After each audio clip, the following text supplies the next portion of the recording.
saw me in the drop, 3 1/4. Slaughter, electrical tape around the daughter. Old school, new school, need to learn though. I burn, baby, burn like disco inferno. Burn slow like blunts with yayo. Feel more skin. What's up? I wanted to announce today that we do have a brand new film studio and video studio inside T-Shirt Kings. Photography. So if you want to have a photo shoot or anything like that, we're having a special 30-minute shoot. As many pictures as you take, we just email them all to you. You don't have to worry about prints. You get your pictures back before you leave. And so everything that you've always imagined that a photo shoot or that video production should be, we're bringing it to you.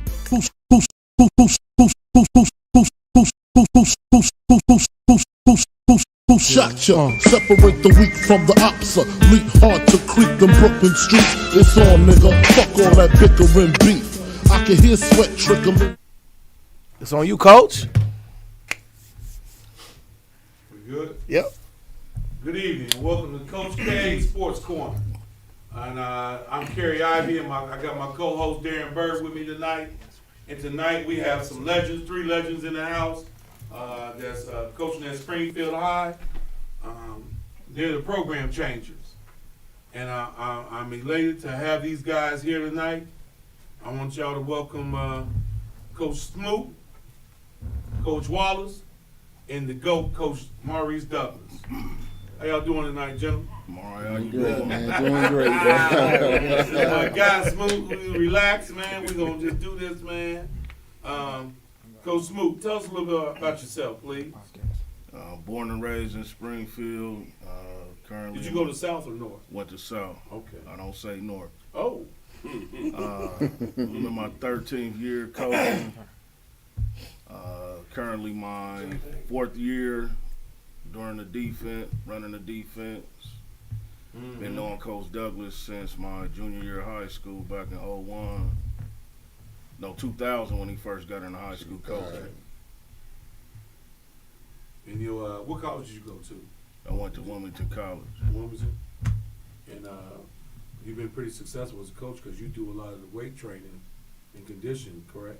Yeah, when I got out of college in 08, 09, I went back to Springfield High when they emerged and started running a weight program. And I done coached offensive line, I done coached defensive line, I done coached linebackers at Trotwood when I joined y'all up there and helped out with the weight room up there, and that's what I got my degree in, is because you have sports management.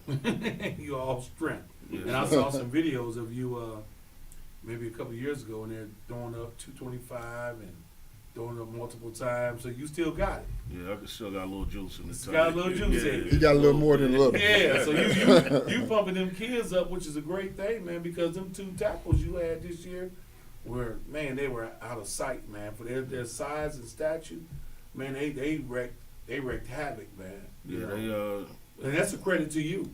appreciate it. Yes, Yeah, sir. that's a credit to you and what you're doing in that weight room, man. That defense of y'all, it helped you get to where you were. Chris, give me a little background about you, please. Sir. Well, Chris Wallace, born and raised also in Springfield, Ohio. Attended North High School and South High School. You went where? I'm sorry. I went to North High School and South High School. You went to both. Yeah, there was a the fine print in my contract with the North-South thing was I had some older cousins, Steve Victoria, Danny Davis, the second, and they went to North. So as I was coming out, my mom said, you got to go play with your cousins.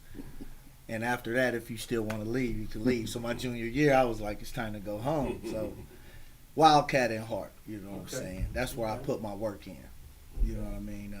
Went to school at the University of Toledo, played quarterback there after my high school career, and also went on to the AF2 after that. Instead of going overseas, played 18 years in arena football between the AFL, AF2, a couple other alphabet leagues as it got older. Got the tax-free cash. That's awesome. Yeah. I didn't know that. Yeah, 18 years, man.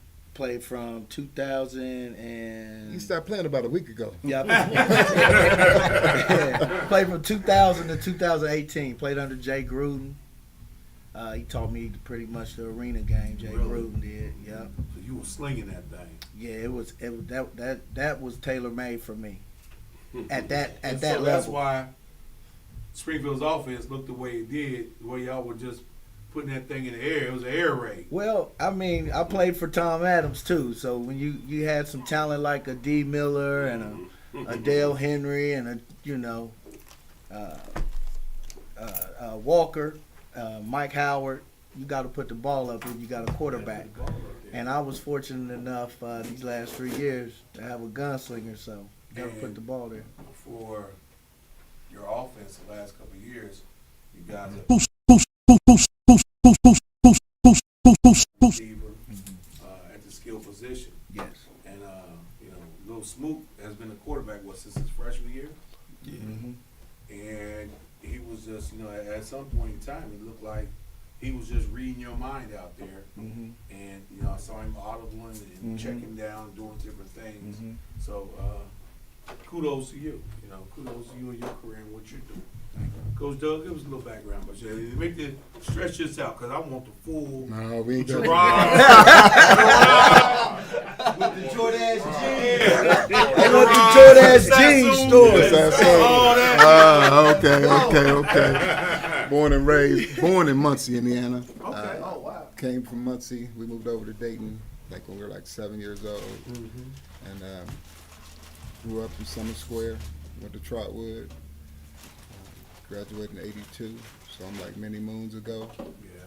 But grew up in Muncie. Came up here, then grew up in Townview. Went to Townview, grew up in Summer Square, man, and after that went to Coffeyville Junior College for 2 years, and then my last 2 years went to University of Kentucky. Then I was blessed enough to be able to play in the NFL, got drafted by the Bears in '86, right after they won the Super Bowl. Right after. I was salty. Why are they gonna draft me, dog? You ain't winning no Super Bowl if you need DBs. You ain't winning no Super Bowl. But I was blessed enough to be able to be there, and Mike Dicker took a liking to me, and I got released the last cut. But he told me as soon as somebody got hurt that they were gonna call me back. And lo and behold, Charles Martin, body slam Jim McMahon, knocked him out week 12. I got the call, played them last 4, got that playoff check, and I was actually in Buffalo doing a workout for those guys that weekend, and ended up signing with the Bears because I got the 4 games and I was going to be able to get the playoff money. So I was going back to the shop. Right. So I went back there and ended up playing there for 9 years, and then my last 2 years official playing was at the Giants. Wow. Ended up getting hurt my last year, man. In my 3rd year, tore my tricep, came back to Dayton, met this lady. Next thing you know, I was married. Next thing you know, I'm her father-in-law, and unfortunately, her father-in-law had a class called the Mayor I Can class that was being taught at South. And the guy who taught the class, he ended up having a situation, and I had to replace him. And I ended up going in there. Next thing you know, I'm in there teaching the class, and one of the guys that was on the football team asked me if I would go do some DB work with him. Okay. Went and did some DB work with him. Then that first day, just he and I. And the next day, we went out. It was like 8 guys. The next day after that, it was like maybe 10 to 12 guys. And the head coach came up to me and was like, "Man, I coach DBs normally, but if you want to, you can take the DBs." And I went over there with him that year and did DBs that year with them, and that was Coach Smoot's junior year. And had him running down on kickoff smash, crashing on the kickoff game, and the rest is. He's forgetting one thing that kind of got us to where we love to run down on kickoff is when he got introduced. He had on an All Madden sweatshirt. And he let it be known that he made a lot of his bread and butter on special teams. On the team. Oh man. And that's what you discussed a lot, even when I joined your staff. It was about special teams. You got to make plays on special teams. There's 3 phases to the game. Yes, sir. And special teams is one of those phases that you got to win. You tell the kids we got to win at least 2 or 3 of these parts. Yes, sir. And special teams is a part of it. You got to find you a kicker. You got to find you some guys that's going to run down there on reckless abandon Yes, sir. and make tackles. And that's special teams. And a lot of folks don't understand. People made a hell of a living Yeah. off of playing special teams. So I think that's awesome. So then you coaching, you get the Trotwood. What year did you get the Trotwood position? I coached at Springfield his junior year. That one season there with those guys, that was our first year. We went to the playoffs. Mm-hmm. We went to the playoffs that year, won the first game, lost the second to Marysville. And then in February, Michael Carter, Coach Carter was coaching at Trotwood at the time. He came out, because he was a Springfield South grad, came out and asked me if I'd be interested in interviewing for the spot. And that was in February. I got interviewed in like April. They really didn't want me to get the job at Trotwood. No, they did not want me to have that job. I was not that dude, because you got to remember who I was when I was grew up a little rough around the edges now, and they did not want me to have that spot. So after about 2 months, I ended up getting the job. It was like maybe June. I want to say maybe June the 15th. I got the job. Okay. And after I got the job, I had the lady. June 15th. June the 15th. That late in the season. The season already done started. I had already asked the kids how many kids they had come into the weight room. They said it was 12 kids total. The whole all season. There was one kid, and that was R.D. Caldwell, that was consistent. Super strong. Super strong. Super strong RD. 5'5". 5'5". Mighty Mouse, dog. But he was the only one that was always there, you know, and ended up getting the job. I had her, the lady was over the attendance and the guidance area. I had her write me up a letter. We had a letter sent to every boy in the district, and I hadn't told them, I was a new head coach. And that first time we had workouts, we had 66 kids at workouts. Wow. The first time. And then it was terrible. I mean, because them guys, They didn't know. They didn't know anything. And I mean, it was so bad, KI, they didn't have any guys. Like when I was at South with those guys, we would tell them after we were finished, go out and do 7-on-7. They would go and run the 7-on-7 by themselves. Right. Them boys they weren't playing football at Trotwood. They wasn't doing anything. Mm-hmm. And just getting them Had the get talent. back. Always had talent, but just didn't have the guidance, or I don't even know if it was the leadership It was or not. guidance and leadership. That's And what I it think was. sometimes you gotta, it take. Because before you got there, they were having, their seasons weren't successful. No. And they were getting railroaded by Troy and the Vandalia Butler. They were trying to run that score up 70 points, 60 Yes. points. They didn't care. They were just trying to put it on you guys. Not only that, they was playing 3 or 4 homecomings. Everybody Yes, was they were everybody's everybody's homecoming. clock. Everybody's homecoming. I mean, if you look at it, before I got there, the only winning record or even a 500 record was Mike Perry's year, Right. and Mike was 5-5 that year. Yeah. And after that, everybody else was 1-2. Yeah. With 2 wins or 1 win, they were 0-10. Right. 1-9, 2-8. And that year, because I was with Mike Perry that year, and that class, it was a lot of talent in that class. They had several kids go Division I football. I had some kids transferred, ended up transferring to Wayne once Mike was let go. They transferred to Wayne and went on to bigger things. Will ended up at Ohio State. Yeah. Ernest Tucker ended up going to school. Bobby Long ended up going down to Alabama A&M and had successful careers in college. A couple guys went to CJ too. Chad Biggs Yeah. and Brandon. Brandon McKinney ended up Yeah. going down there. So off that crop. So you inherited a good crop. It just needed to be seasoned and taken care of. Yeah.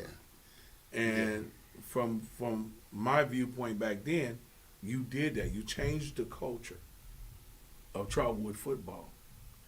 And after 3 years, what year did you went to the playoffs? Your first year? Our first year, I mean, my first year at Trotwood, we were 2-8. Mm-hmm. The second year, we went 8-2 and went to the playoffs. You flipped it. You flipped that thing. Then the year after that, we were Zach's year. They were 6-4. We lost a game to Sydney. Man, Lord help us.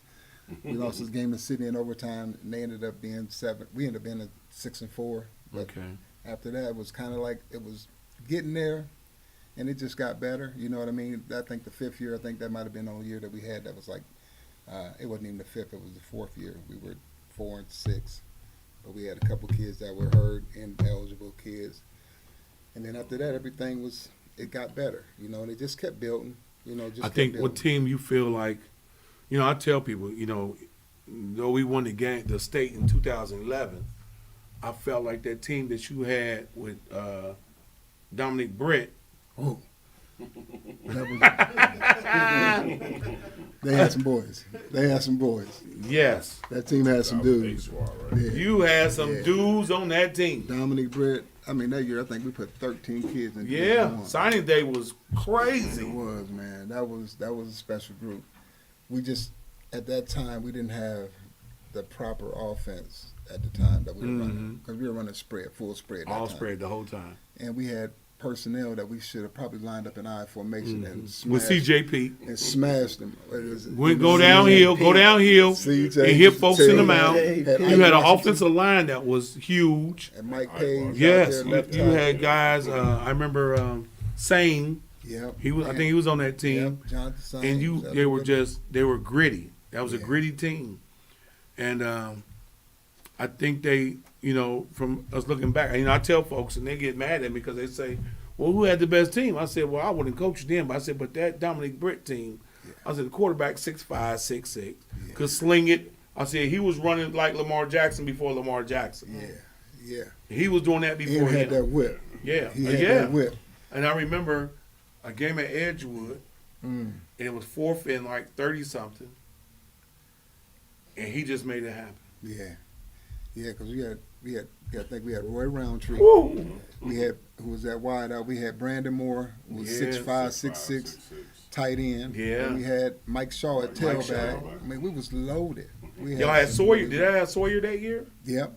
Well, he was with he was the year before with CJ and them Okay. guys. CJ and them graduated the year before them, but I just remember that those teams and how great they were and the things that they did, and you know we're going to get into that later, how you helped them get into school, but we fast forward to really the 2009 year when myself and Coach Graham came onto the staff, and we struggled. We went down to Texas. Man, we graduated. We got to remember. People got to remember we graduated all those good guys. Yes. You got a young team. It was a massacre. Super young. It was a massacre. Super. We went to Texas. It was 102. Oh my God. 30-something to 0 or something like that. It was crazy. It was 110 degrees. Yeah. On the field. We played in Texas Stadium. We took 37 players. Yes. 37 They players. only allowed us to take that many kids. 37. That's all we had. That team. They had 20 Division I. Yeah, they did. It was Bowie. Yeah, Arlington Bowie. Bowie. Arlington Bowie. 80 man. players that came out and warmed up. What was the name of this team that y'all went against? Bowie. Arlington Bowie. Arlington Bowie. Sacrificial lamb. They Same had. colors of Texas Longhorns. Yep. Thank It you was for so coming crazy. Yes. They had. They had 80-something seniors and juniors on that squad. They only had two sophomores on the lineup.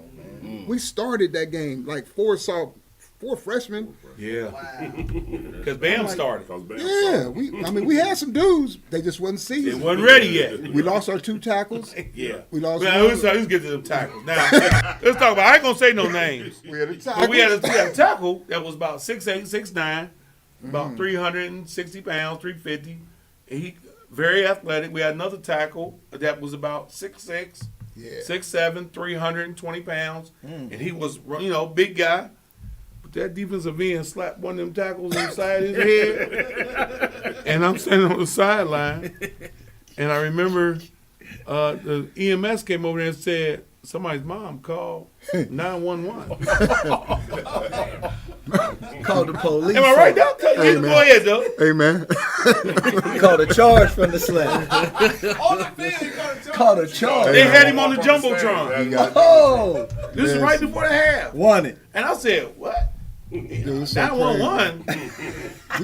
we lost both of those guys. Both of those guys. Before we didn't have either one of them before the half was over. Yeah. One had like an asthma attack or something on the sideline because he didn't have his breathing treatment. Tapping out. I'm like, He he was tapped out. gone. I mean, and I We was going to get some dogs. They were legitimate. They were probably the best team that I have faced away from Ohio. Yeah. Other than that team from that we played down in Florida. Yeah. University. they were probably the most talented team that we So I faced. got a question real quick. So we had PK Sims on the podcast before. I did Legendary People podcast. I interviewed him, and he was saying like the reason why that teams that live in like southern regions have a better, I mean not really like a better program, but kind of to a certain degree because they can play year round because we have seasons here where snow will prevent us from going out there and actually playing. Do you believe that that's true? For sure. Yeah. That's the only thing that separates us is the year-round weather. For those guys, they can go down there. They have spring football. We don't have spring football. In Ohio, we can't do 7-on-7s until the month of June. Mm-hmm. Those guys are doing 7-on-7s now. Wow. They've been doing 7-on-7 since the football season ended. Right. And so those kids are traveling nationwide, getting exposure and things like that. And for us, we just don't get that opportunity because people are so afraid of losing players from their sports, like your baseball teams, your men's volleyball teams now, lacrosse teams. Right. You know, in the hood, we ain't got none of that. Yeah, I mean, right. they may have it, they may try to get it, but Right. we don't have that. So, you know, they may have it out of Centerville, but we ain't got to worry about that in Trotwood. But those people are afraid of that. Absolutely. And you could go as near as Kentucky, and they got traveling 7-on-7 to them. Right. Yeah. And in Texas, in them spring games when I lived there, they got four. They got four actual. You know how we have four going toward the end of the start of the season. They got four spring games, full contact spring games that they play leading up into it. And Well, we they had play. some kids transfer down there to be on Cam Newton's 7-on-7 traveling team. And you got to make that team. And one of the kids made the team. So that was, huge. That's what he wanted to do. And, I don't know how well it's working out for him, but I think it worked out for him pretty good. But he's like, when I talk to him, they're like, we're year-round, coach. We're doing this year-round. And that hurts us up here. It does. Especially when you go play in those kind of games where you're on TV and you're in those classic games and you're trying to play them and they done had 3-4 months ahead of you. For sure. Man, if you remember, we played university. When we watched it, we looked at the film early. The film looked like we could get with them now. We could get with them. And they had move-ins right before our game. They had 6-7 Division I primetime move-ins. For sure. I mean, them dudes was dudes. I mean, Huge. They wasn't no Play bad right way. away. Yeah. So Our we, boys man. men Play came right out. away. but Straight even, men. even like Straight that, men. we walked out there and we saw, I said, man, where did he come from? He wasn't on the scouting report. No. The Where this dude quarterback, come from? Jersey numbers. Yeah, Jersey I said, hey man, we in trouble. they got us with the banana in the tailpipe. And we got a brand new quarterback. Yeah, we had a young puppet. quarterback who was in trouble. Who was in Another trouble. thing about them, the Southern teams too, is that make no mistake about it, they know what their breadwinner is.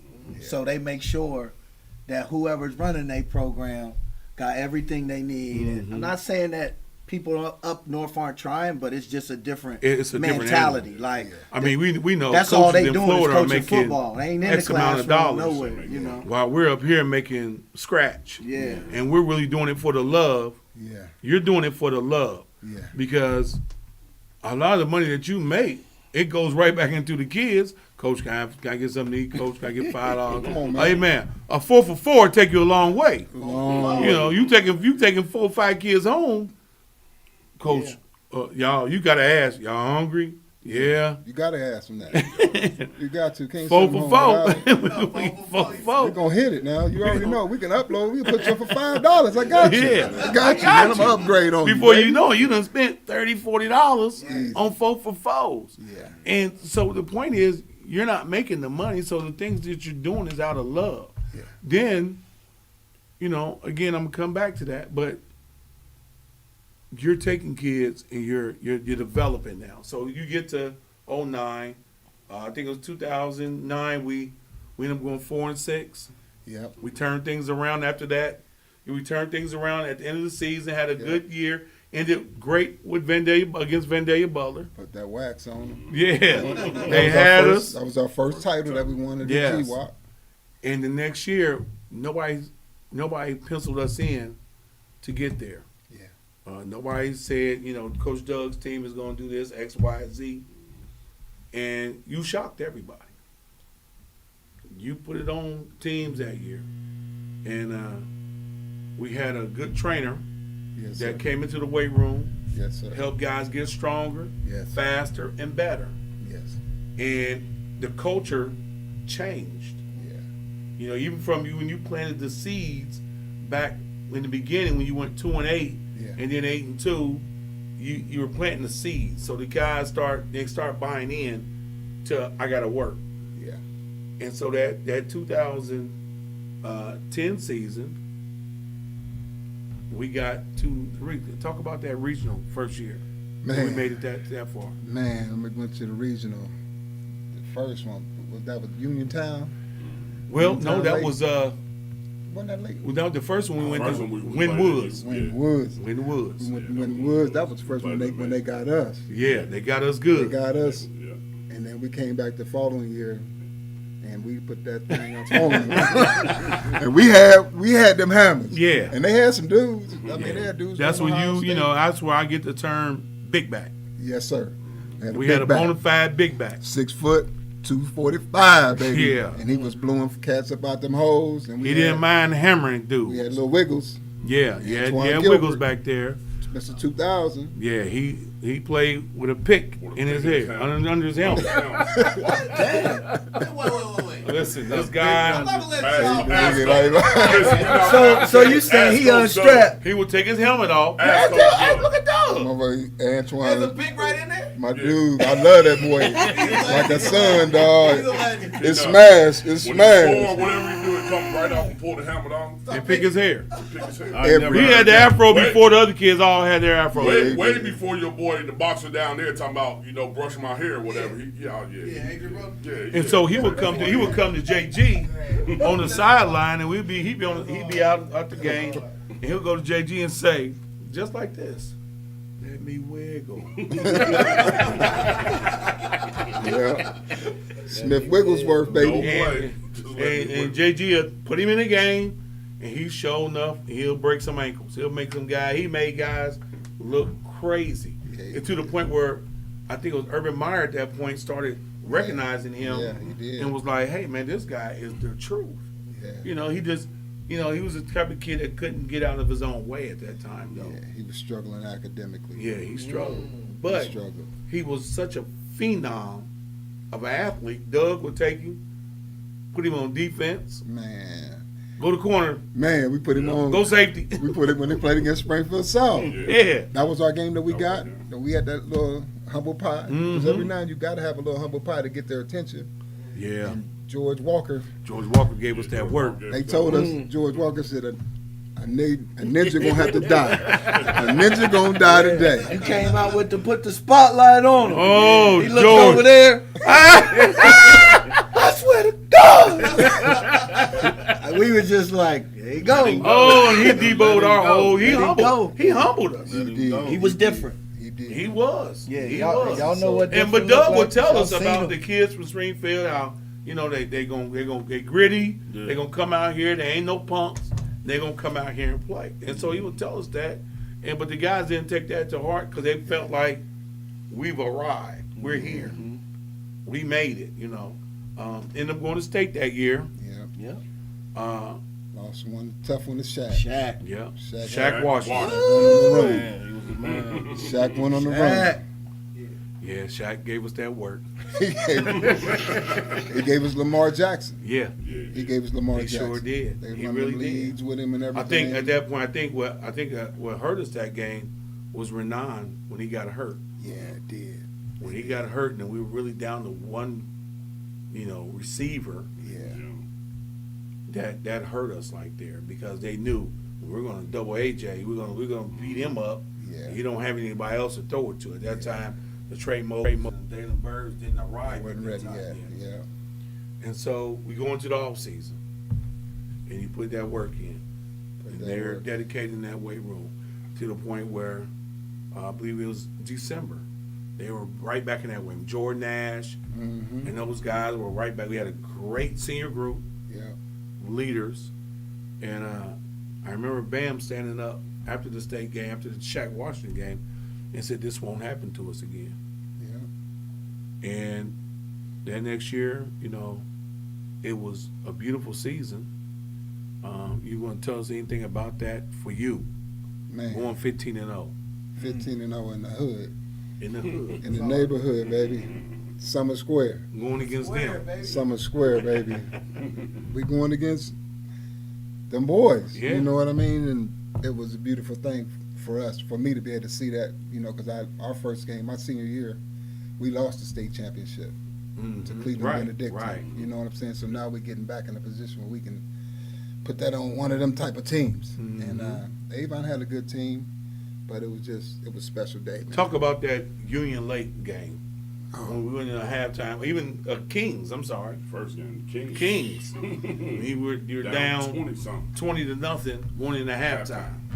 Well, them guys, they didn't believe, they were not going to be defeated that year, period. Bam, James Winchester, Right, all Mike those McCray. kids that we got, little Mike, Canberra, Trey, them guys just they weren't going to lose. And they just believed so deeply. And you guys did such a great job of making sure. The one thing about KI, I call him the #1 hype man in the land. There we go. On Friday nights, before them games, he primed that pump. He get them going, man.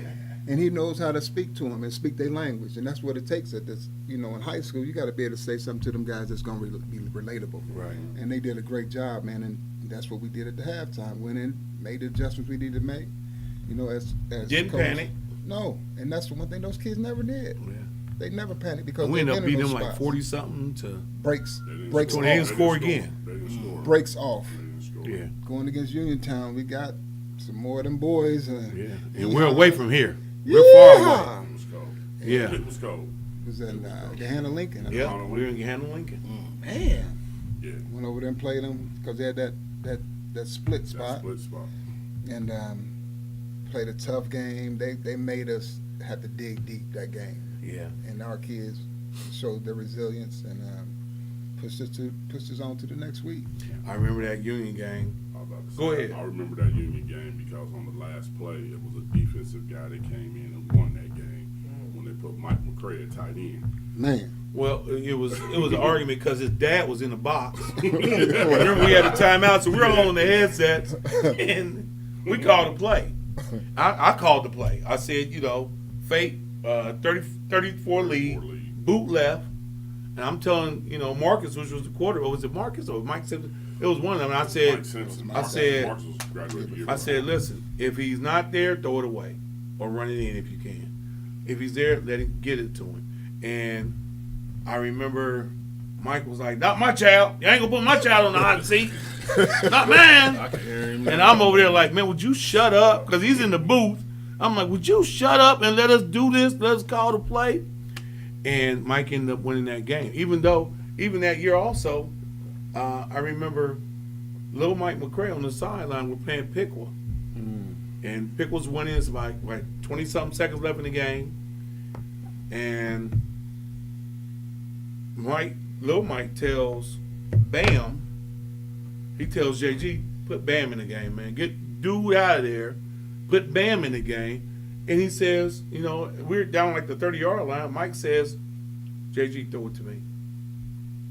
And so we run a play. We motion the guy out. We got Mike at the Y. Mike takes the guy, and he catches it one hand in the end zone to keep the undefeated season alive. He kept it alive. And so then we get to the state, and I think the year prior when we lost the state, we were looking at rings and stuff on the way up. Yeah. And they humbled us. So this year was all business. And that's how you preach business. Business trip, discipline, and the guys took that to heart, and they wanted to go undefeated.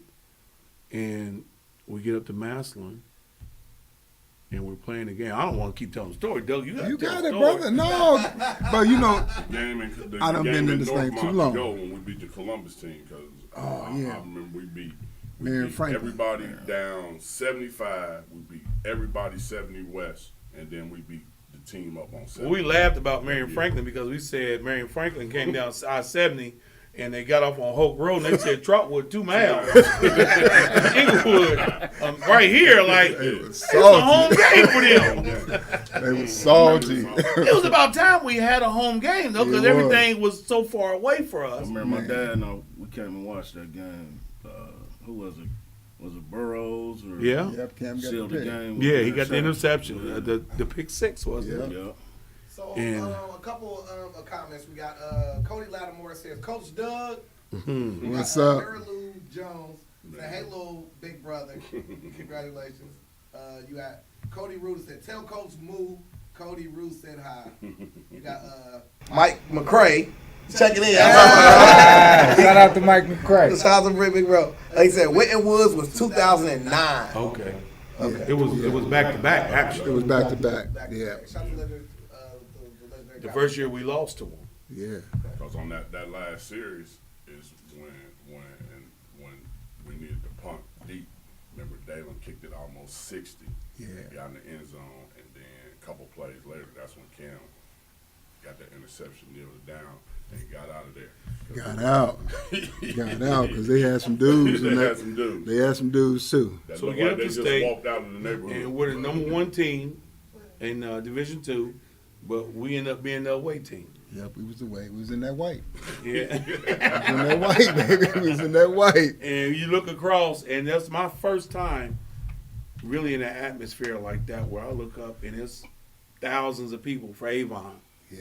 Purple there. and gold. And the first play, first couple plays, we throw an interception. And JG said, not anymore. Run it. Izzy, let's Izzy, go. baby. He had 300 that game. Yeah, he broke the record. 336. Yeah, he Rush for broke the record. 336. Little bowling ball. 6 Bowling touchdowns. Yeah, he broke the record, and that was a joyous occasion to get that hump off your back. Yeah. And that just took you to another level of coaching. And then after that, we went back 3-4 straight more years. You got the one player in Ohio history who's played the most games in Ohio, Clem Vinegar. Yeah. He played in 59 straight games. Only when it wasn't 60 is because one year we didn't have a We game. didn't have that game That's crazy. 59 straight games he started, never came out. as a center. Undersized center. Yeah. Yeah. And so the accolades that you have are just so then I'm gonna go back to now Springfield. So now you go to Springfield and you're the coach there now. And they had a rough couple of years, correct, Chris? Yeah, I think there was a game in 3 years, cost a forfeit. Yeah. Forfeit. The game they won. Yeah, It was we 1-9. 2010. The last time we was talking earlier was the last year we was all together as a staff, and then it kind of dispersed. I ended up at Shawnee for a couple years, and then when Mo got the job, he came, he called me, and we ate dinner, and he was like, he saw something in me that I didn't see in myself at the Right. time. Forget football, you know what I mean? Talk about men. I think you posted something that said mentor. Right. Like, come see my mentor. I was like, yeah, that's exactly what Yeah. he do to you. He see more in you than what you see at the time. And that's why I'm sitting here right now confident that I'm a man, Right. because at the time he came into my life, you know what I mean, on some real, That's some real ish, awesome stuff you know what I'm right there, saying? man. like, forget football. Yeah. You know what I mean? This dude gave me that vibe like, come on. I didn't even believe it. But now I do, though. You know what I mean? Well, he's going to give you that energy of success because he's going to come out there and he's going to speak the truth Yeah. to the guys. He's going to speak the truth to you. Yeah. And he's going to. Especially on Friday. He's going to allow you. Offensive guys always got. He's a demon on Friday. What? All week long. He's cool at night. Yeah, big body. Yeah, big body. I don't want to hear that shit. Get away from me. Come on, man. It slowly, that knob starts turning on Thursday. On Thursday. You know, a walkthrough ain't right. You're Yes, going to start sir. it over. Yes. Start it over. And on Friday, everything has to be Crisp. Yeah. Got to be done right. Yeah. He's gonna take his laps, Yeah. listen to his music, meditate, get his mind right. You know, I remember one game. This is before a huddle, and we're doing film exchange. And I don't ever talk to the opposing teams, the coaches. So the coach comes to me and says, "Hey, where's Coach Doug? We got the film. And he'll give him his film back." And his, there you go. He said, "That's him running." Yeah. He said, "Well, what do?" I said, "Good luck." Let him finish. I said, "You better let him. Let him Let him come back out here. Let him go do what finish. he do. Come back out here, and then you do it." I said, "But don't do it right now." I said, "Because you gonna get cussed out." For sure. For sure. I said, "So leave that alone." So you guys, you go to Springfield, and you leave Trotwood, your beloved Trotwood, and you're at Springfield now. You're trying to turn that program around. You know the potential in the school. You know what they can do. They done built a new school. Weight room is beautiful. You're putting your staff together. How do you go about that? Trying to get your staff, from what you had at Trotwood, to back you and not stab you. Well, first of all, at that time, I was coming to get y'all. I was like, hey, we're going to all go. We're going to go to the field. But if that would have happened, it would have been devastation at Trotwood. So my thing was not to try to take anybody from the wood. LB was the only one that came from our defensive line coach came over with him because he was from Springfield. And that year, Coach Smoot's granddad, he couldn't coach that year because his granddad was having some health problems. And so me and him was talking just about every day about what was going on. And he hit me up, I think it was week 9 or 10. Week 10. And said, "Oh boy," then turned his paperwork in, Gillespie.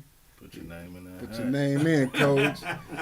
And in my heart, because I've always had a love for the kids at Springfield. Right. You know what I'm saying? It's my first job, and they've always been meant something to me, a little extra. But I called him. When he hit me up, he was like, "Coach, do this." I was like, "I'm going to check it out. Let me check to see what's up." At the time, my ex-wife was living in Columbus, and so Springfield was the halfway point for me. Okay. Because I'm living in Trotwood, and so I ended up going over there, and that particular day I went. My kids were with me, and at the end of that, I talked to Isaiah. He was the basketball coach at the time. Walked in, seeing all these big bodies in there. I'm like, "Oh, here's Harper, Cordell Looney, Danny Davis. Oh, I saw him the last year in 8th grade.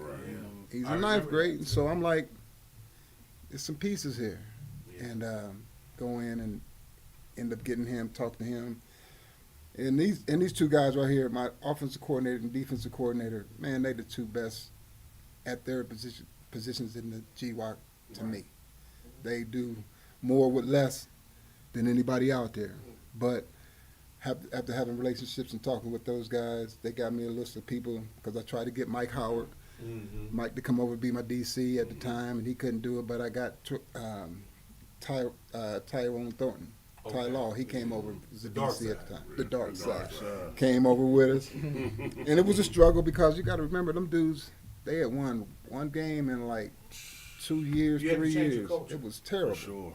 So we went 2-8 that year. We go 2-8. They tell me I could run for mayor. They're excited. They're excited for 2-8, and I am so bitter. Hadn't won a game in 3 years. Ain't one? Winning 2 games, they're ready to give you the key to the city. I'm getting the key, dog. Mind getting you, the key. the other victory was by forfeit. Yeah, that victory's by And forfeit. the other people, they were taking that other victory. They loved that. Oh, they was happy with that one. I wasn't. They was. You know? No, he wasn't. No, he was straight. He wasn't feeling all that. that But was you got to fun. remember, because he did already the year before, he just came from the state game. Yeah. You know, because he was with us when we was at the state. Trotwood. He was on our staff there, but his granddad had gotten sick, so he had to be local. You know, to help What's it him. like going from a winning franchise to a certain degree to coming to a rebuilding process and going through those terrible games of losing when you know Chris. I can still taste the Hennessy in the back. The next morning, like, a crushed defeat from like when you you are operating on a high level of coaching, but not getting the like the results that you put into the player. Man, it was beyond tough, tougher than the word you can use. It going from watching the kids at Trotwood to where, like he said, my junior year, the coaches can allow the kids to go do the 7-on-7 on their own, and going back to, I mean, you had to rebuild everything, and I mean, it was bad. But you did it, and you did it in a short amount of time. Yeah, we went 2-8 the first year. The second year we went 3-7, but we lost like 5 games by less. 4 games by 9. Yeah, by 9 or less. So we knew we had some things there in the band, and so the next year we had that's Danny Davis' senior year. We go So 7. you had Leonard Taylor. You had some guys on your team. Had some dudes. You had some dudes now. We 7-3. You had, did he tackle? They end up going to Cordell Kentucky Looney. or UC? Where they- Cordell. Nice. Kentucky. Leonard's playing at UC now. Yeah. Danny's finishing up at Wisconsin. He's projected going to draft this year. He should get a look. Yeah. Darius. Definitely. Darius, our Darius left tackle, Harper. got drafted by that Michigan That team. big light-skinned kid you had on the line. Gibson. Gibby. Yeah. He was young. He He was was a puppy. Moses' grade. Okay. Mm-hmm. But you were turning it around in your first run at the playoffs. Tell me about We that. 7-3. We play against the soon-to-be state champs in Pick Central. We played them at their place, and they had rain or something. It was That wet. field was terrible. Yeah, man, it was, Terrible. you go out What they there. call pick central because there's a lot of interceptions gonna happen at the Man, it should have been. Man, they run that wing Central tee North, and wing tee, ground and pound. They had the big back that went to Indiana. Yeah. Had Learning the experience. big tight end and So I Former don't Ohio interrupt State players. I won't interrupt too kids. much. yeah. What is one freak of nature athlete that you all have seen, and what was the outcome of that athlete when he went to the next level? I was going to ask that question. Oh, I'm sorry. Well, we come that later. I'm sorry. You asked it now. So, My bad, Coach K, my so bad. are you asking Smoot and Wallace and Yeah. Doug, all the three together? Yeah, like for them to present one. Who was your Somebody we athlete? played against? Or no, Either or. either. No, actually, who was it at Springfield that you I'll thought put- was? Oh, When you go from having Danny Davis, who has a catch radius, be out of this world, yeah. can play tailback, and then you look up on TV and as a sophomore he's playing against the U and has a lights out game. Yeah, he's doing the same thing. Yeah, Mm-hmm. Danny was an animal. yeah. He was. He Man, was. you throw the ball anywhere in his vicinity, he's gonna get his hands Danny's on going it. to get it. I love Range of Danny. motion. Or you put him at tailback, reminds you of Marcus Allen, just Yeah. a Smooth. smooth He was a football runner. player. Yeah, Did it on the for humbug. He's a dude. Yeah. For sure. He's what you call a dude. For sure. For you all who don't know, a dude is like the ultimate compliment you can get playing football. Mm-hmm. Because that's what all the D1 schools come and say. Is he a dude? Yeah. And y'all got some dudes, man, because I love Leonard Taylor. Oh yeah. Lenny T was That big old guy, man. Oh, my God. he could do it all. His misfortune was just not having a quarterback Yeah, that's to what I'm get him the saying. ball. You know what I mean? We had to put him at quarterback to get the ball to Danny. Yeah. You know what I mean? And He had a but very strong arm. oh, he could. Yeah. He probably could play quarterback And in the he's league, big, Sure. arm wise. big Gronkowski built mug. And to the point where he's gone on the UC and has done phenomenal there. Yeah. You know, I'm watching UC games just because, you know, Leonard's on that team. Notre Dame. Yeah, I'm watching. Yeah, He was he clutch. showed out. He Big was number clutch 11. in that And so game. I'm cheering for UC because Leonard's on that team. And even though we're rivals at this point now, it's still, you know, I'm going to support your kids. Absolutely. Because I know you're going to support our kids. Even when we go to camps, you know, Doug's going to whisper, I got this drill, so we gonna hook it up. I got your guys, we're going to hook it on up, you know. So, you know, it's a love thing there where it's a love-hate. I got to beat you, but, you know, we're going to look out for each And to other. kind of piggyback off your question, in my 13 years, I would go Trey DePriest, George Walker, Mike McCray Jr., Danny Davis. They didn't give him the time. Trey DePriest, I mean, he kicked field goals, kicked off, punted, played running back, linebacker, And had to watch wildcat him. quarterback. And had to watch him in team. Anything Like, you need him to do, he got easy. Thing is, He he the broke type 2 of dude. shoulders. Like, Dude, he put 2 of our running backs out the same day, broken collarbone. Oh, he was a monster. Yeah, I'm for real. Yeah, Like, he gave Dalen control. team, come on, man. We played against Hamilton. He was a This guy junior. listen. Playing against Hamilton, it was one of them games. We had a lightning delay. Had to come back. He had 4 touchdowns. Kicked every extra point. Kicked off, punted, whatever. You got George Walker, who can, at any given time, Any place. he's a home run threat. Right.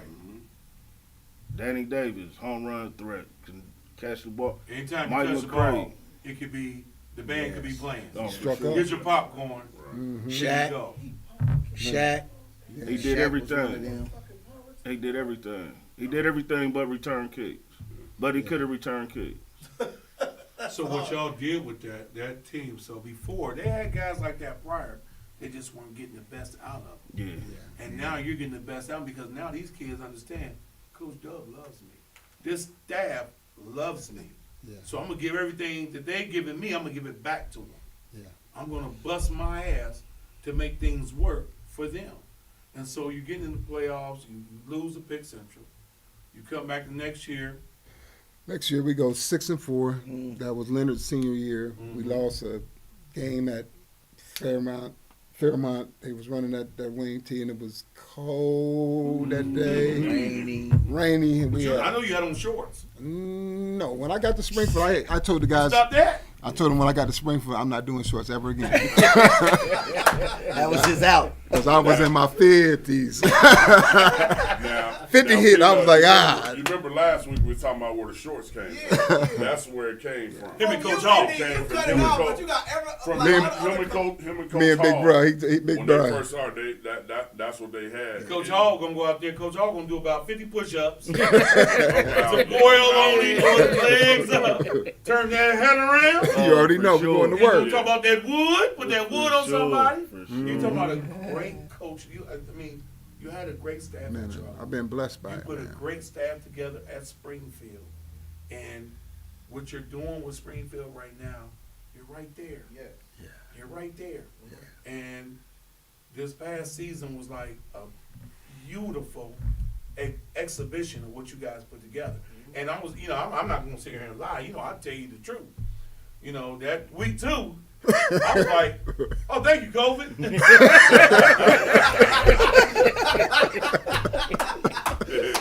Hey, listen, man, I saw them 2 guys, them 2 tackles at the Woods camp. Yeah. That camp they had.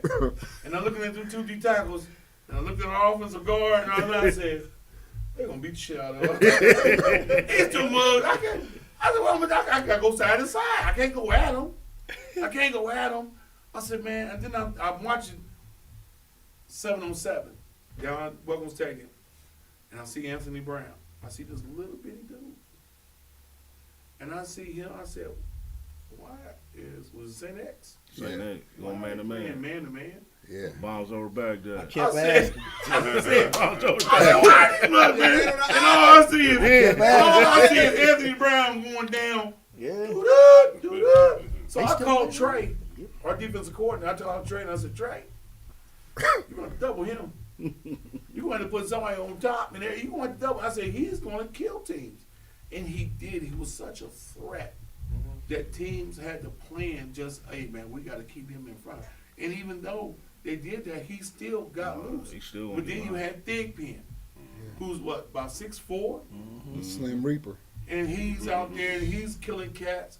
And then you had those other underachievers that you don't expect that you can't put on your scouting report because we only got a couple days to get a scouting report together. And then you come out there and they're like, well, who the hell is this? Yeah. So COVID saved us, And the kids, we were just up there and the kids were talking, oh, we was going to do this, we was going to do that. And a couple of my kids was like, yeah, I said, yes, they were. Leave that alone. Leave that alone. y'all gonna dog walk us. Get ready for next week, guys. Yeah, you know. And so I took COVID as a vacation. I stayed at home. I didn't do nothing that week. I said, we're off for the week, guys. Enjoy. You know. And we watched y'all play, and we, you know, after that, I'm like, you know, I don't get it. And I'm playing us now, so I'm gonna support you, and I'm backing you, and I'm watching the games on stream. Big Mike was going to the games, watching y'all play. I think he watched y'all play against. He was there in Centerville. Yeah, and he came back and was like, oh, y'all lucky y'all ain't played him. I know. He actually came. I think he came to the St. Ed's game. Yeah. We all went up there for that. Yeah. And I sat there with the GOAT, Coach Ginn. Mm-hmm.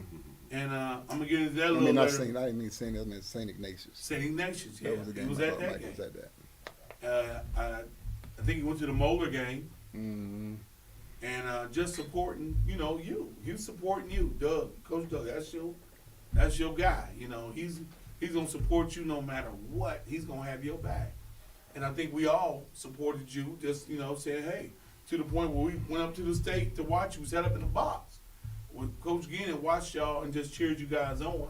You know, I listened to Coach Ginn crack jokes. You know, he was cracking jokes, and that was a rough game for you guys. You know, to get down in that red zone and not be able to get through, and you kicking the game and didn't come through for you. But those kids did something that a lot of people didn't think they could do. Yeah. And you took that program and you took it like, you know, like we say, 1 yard at a time. And that's how you built that program, 1 yard at a time. And each year, you got further and further. So now you got kids that just flat out believe into what you're doing. So, no, you can't leave right now because you have unfinished business there. And I'm going to tell you something that people didn't know. I believe you were the first black coach to win the state. Yeah, sir. The first black coach to win the state That's a stat. in Ohio. Black History Month is a stat. The first black coach. For years, how was it being the only black coach in the GWAC before Rosie became a coach? How was it being the only black coach in the GWAC? I'll tell you what, he asked how it was. How about we have, at the end of the year, you have the all-conference meeting where all the staffs are there. Say the meeting's at 6 o'clock. I go there at 6 o'clock. I go into the spot. The whole room is they done with the votes. They already set aside they're not necessarily done, but they've already had their votes before I got there. So instead of having, when we should have like maybe 7 or 8 guys on first team, we got 1 or 2. The voting's all different. People, you know, your call game is going to be terrible on Friday nights. Yeah. The only thing dark out here, that yellow, it's going to be We yellow play all y'all, over the though. place. It's black on black crime. Black on black crime, we don't have Kill a each problem with other. that. We ain't gonna call nothing. Man, there's only We two flags on the game. We can do that game. It's okay for us. Yeah. But And let no us play play against clock. Wayne. Yeah. No scoreboard. Nothing. It's tight. We let y'all know when the game over. Man, we out That's there playing real. up That's a true scramble. story. We out there playing pick up and tackle. You know what I'm saying? So I remember when the GWAC meeting for making all conference, and Ravion as a sophomore does not make first team all conference, but he made all state. Yeah. First team, made all Southwest, and he was like the Gatorade player, but he doesn't make first team all GWAC. That's crazy. So you know, I mean, Wow. I know you saw. it was tough, man. I- It's tough. It's tough for us. You know, I'm it's sure tough it's for tough us. for y'all now. Even now. I mean, me and Rose here and there now. Now we ended up getting Marcus Colvin coming in from And Beaver Creek. Yes. Wish him well, but There's some color now in the GWAC. a little bit more color. Just a little bit. Just a little bit. Still only 2, Couple but now it's spots. 3 because he's light skinned, so I don't really count. That's a joke. The other 2 is dark, brother. So you know what I'm saying. But we let him slide. Don't Nah. never win. We can't win around here. You know, We I'll can't be win. sure. Yeah, Man, I'll be we sure they've always- been winning, man. They've been Change winning, the game man. up. Al B messed the Al game B up. been winning, man. They've been winning too long. We still killing them softly. finally got us a Denzel type brothers over there now. Now we got a chance, but it's getting better. But it's still tight, man. And it was always going to be that way for us. I mean, if you look at the NFL, it's a trickle down from the NFL to college football to high school football. Very rarely, unless it's a public school, are you going to see black coaches. You know what I mean? Very, very, very rarely do you see them in any of the counties. I mean, the out schools out in public. I mean, So how did you feel? I'll ask you this first, Smoot. How did you feel when you saw in the paper that they were excluding Trotwood from the GWAC? I think it was a bad idea. I mean, because their kid, we got similar style kids, and I didn't want to see Trotwood being left out there to dry. I mean, that's the type of game that a lot of our kids love to play against. Right. Because it's us versus us. Yeah. And it's going to bring the best out in you. How'd you Our feel, kids love Chris? it. I looked at it, being a young coach from it, I was just looking at it from the standpoint of, and I was starting to see it happen with us, where when y'all talked about y'all was everybody's homecoming, it was welcome to the league. Right. yeah. It was welcome, and then as y'all started to climb and be like, hey, all you getting is baseball, Yeah. then that became the excuse. Well, we're beating you in baseball, or don't have, so Yeah. You're not fielding these yeah, sports. and playing football for 18 years, I'm coming in starting to see this is all political. So this is what he's telling me, like, nah, it's true. Like, this is how they get down, you know. Because But- I think Doug came into a situation where we started beating Troy and them 60-something, and Vandalia 60 and 50, 80-something. We're getting points up. We're subbing in freshmen to throw the ball, and they're scoring touchdown. And now we're in sportsmanlike. And your baseball team isn't sufficient for the league. Yes. You know what I'm Yeah. saying? But it was very sufficient when you was losing football games. Yeah. No, you don't have a freshman team, it's cool. Yeah. Come on over. We'll get another game. Yeah. So So how was it for you, Doug? It hurt, man. It hurt me to my core, man, because Trotwood was the only team, and still is the only team from the GWAC to win a state title in football. Mm-hmm. In football, Centerville, they're rolling now in basketball, but before that, they was all getting mocked. Right. You know what I mean? And so the only team that had done anything substantial other than, Wayne got that W with basketball, later. But before that, nobody had done anything. So it really hurt me. And I told my AD, let me go to the meeting too. Because I wanted to root and say, man, look, man, this is, because I knew once they had the meeting, they were going to be, they wasn't going to let the Bryd stay in the league. You know, and I knew for us, if you're gone, You're next. if things don't look right, it's gonna be us because we whooping that A now too. Yeah, you know giving what I'm it to 'em saying? now. We ain't no homecoming. They don't like that. Please put us on your schedule. Yeah, As they a matter don't of fact, like if anybody out there got a week 2, we looking for a week 2. I'd like to have it at the crib if possible. There you go. Like talk But We got y'all week 3? we got y'all week 3. Y'all coming to us though. That's fine. Yeah, y'all got to come. But y'all got a quarterback and they got all the players. Right. Now he said it easy this Everybody time. wanna That's play. fine. Oh, we'll play y'all now. Yeah, take on. That's fine. Little Smoot gone. Yeah, that was it. But I was hurt. Let's go.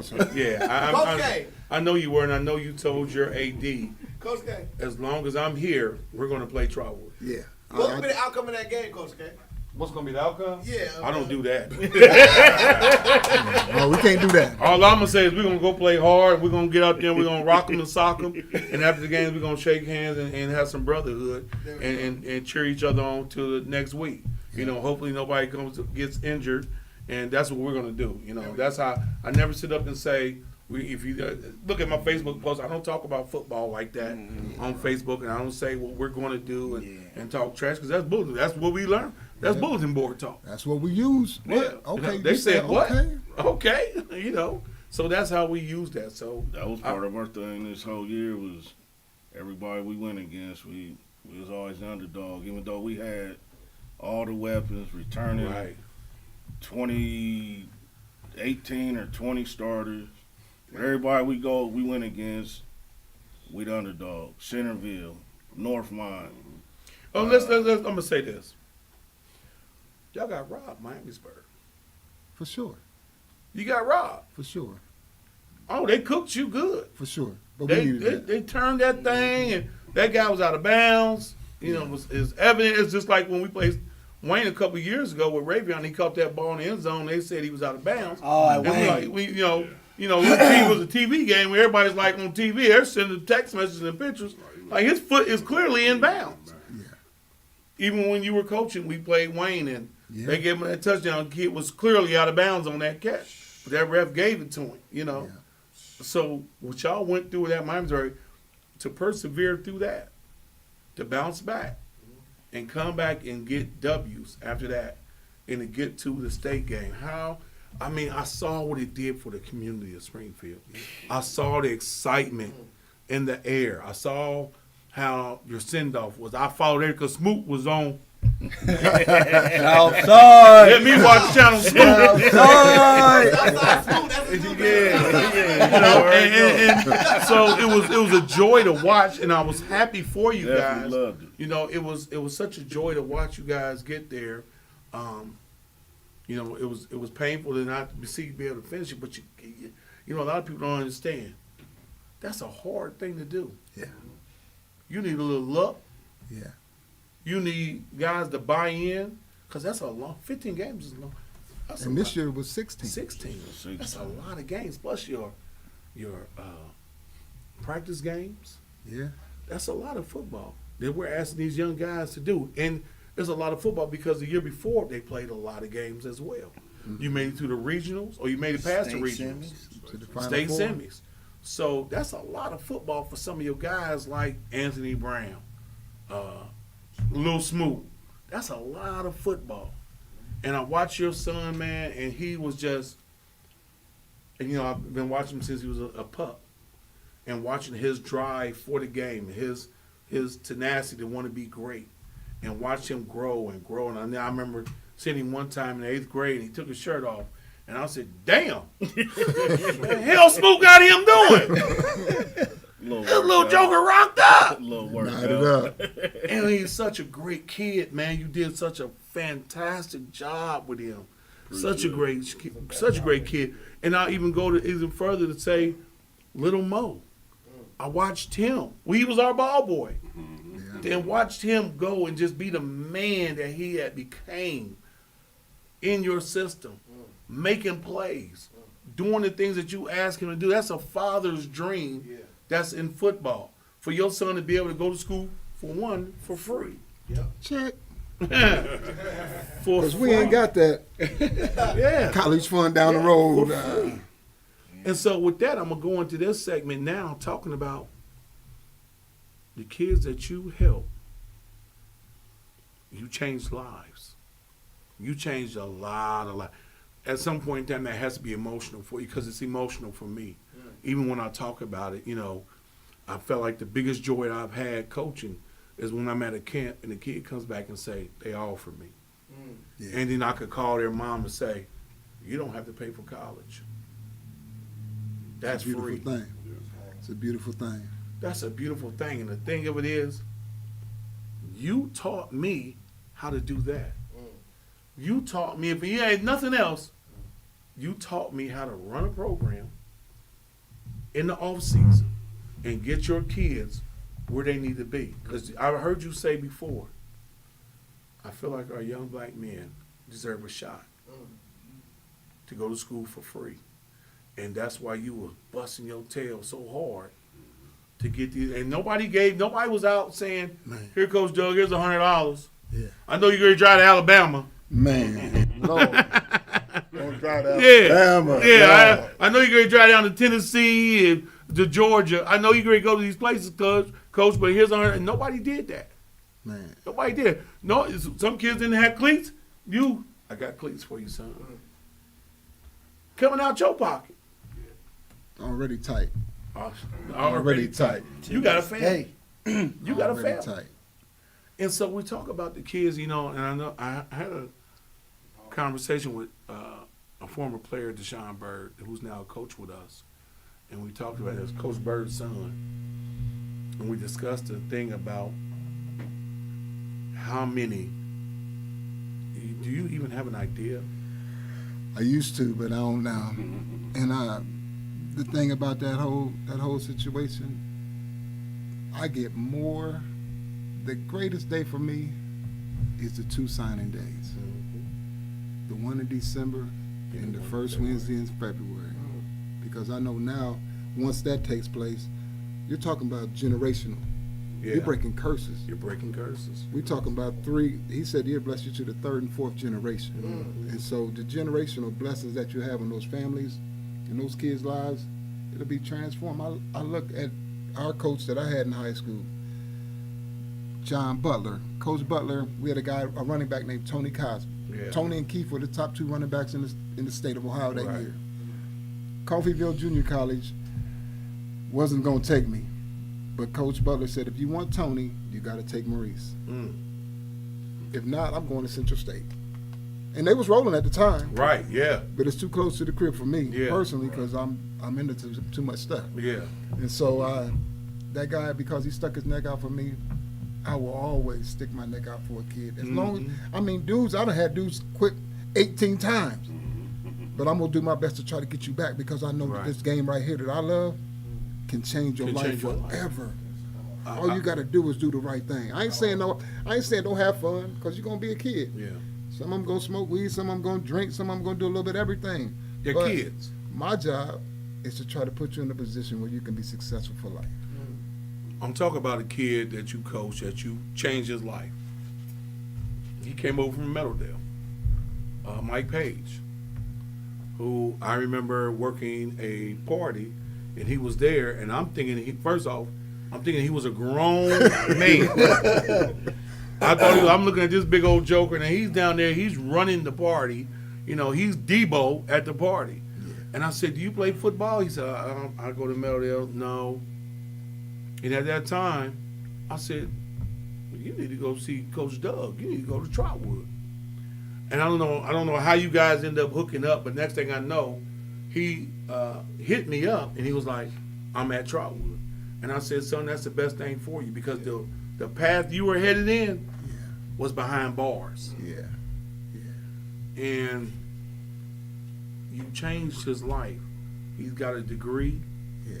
He's living a life now where he's not looking over his shoulder. And that's one of many stories that you have with young men because, I saw Coach Ginn, Coach Ginn got him on the bus, and he's getting off the bus with 50 guys, and we're on the big yellow, and we got 40 guys, and we're in there, and then you're there with your 30 or 40 guys, and we're the only 3 black coaches there with multiple guys. But I learned that from you. And I'm telling the guys, all because we're at UC's camp, don't think you got to get an offer from UC. Yeah. You can get it from that Division II school. Yeah. It's free money. It's a college education. That's what we're going for. We're not going for the NFL. We're going for that free education. We're going for zero balance. It's zero. When you walk out of there, balance. When it's you're all not in the over, red. You ain't owe nobody nothing. And Coach Doug, I thank you because it changed me as a coach.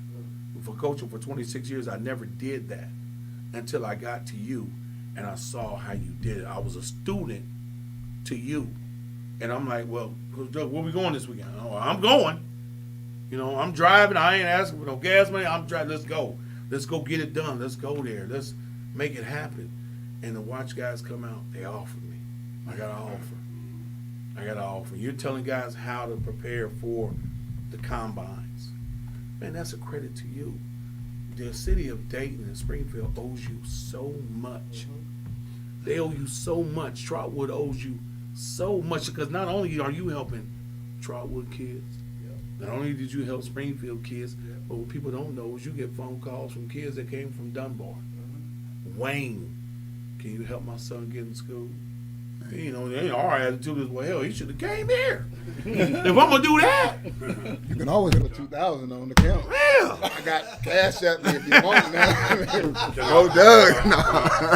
Cash app. No donation. Right. We put the cash app right here. Man. I want to add that and add something else to it. Like, I mean, I've been knowing Coach Doug, you know what I'm saying, for a long time, so I was like at that.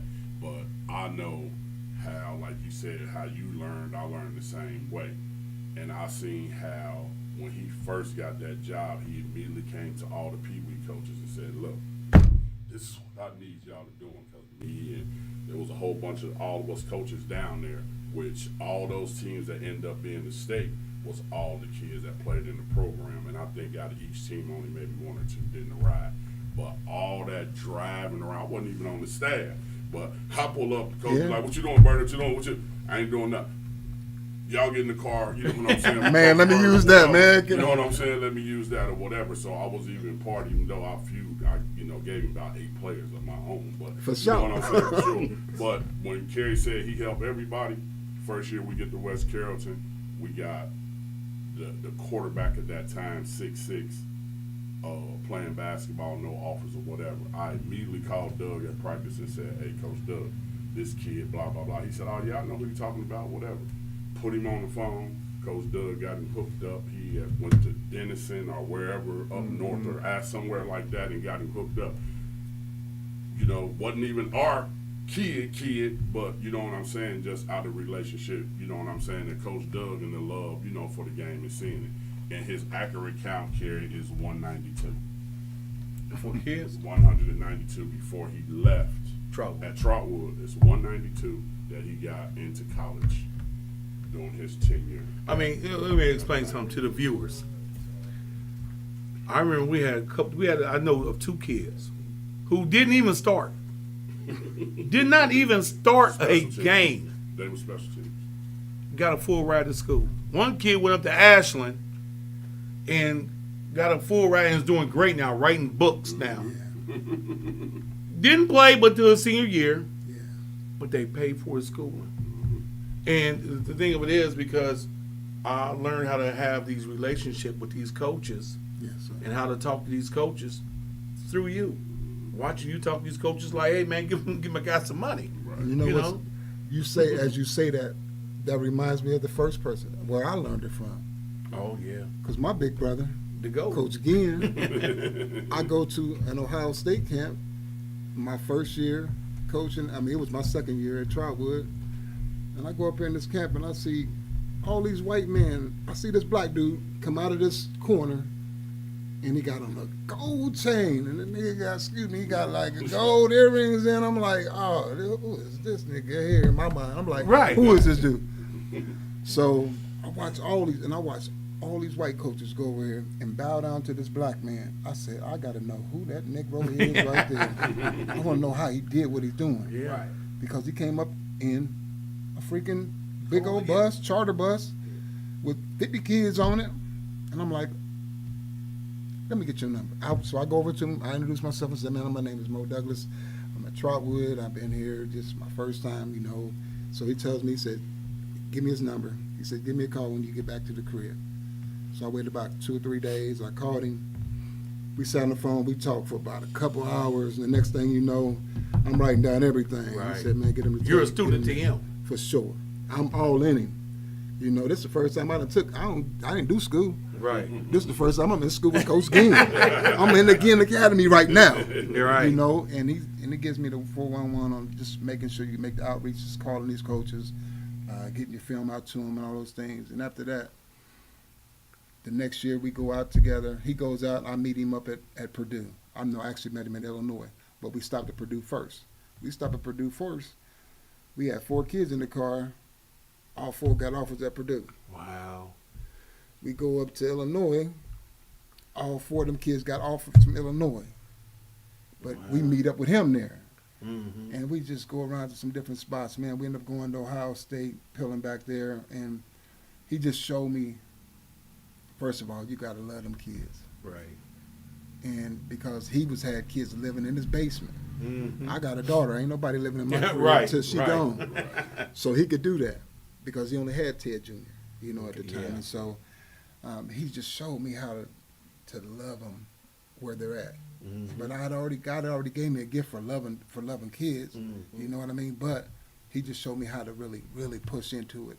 And it's just about, relating with them. Yeah. From the hood, man. Yeah. I'm from the hood. I am not going to be at no Centerville. I will never be at a school. They don't After look Springfield like High, when I leave Springfield, you. That's it. I'm done with the game.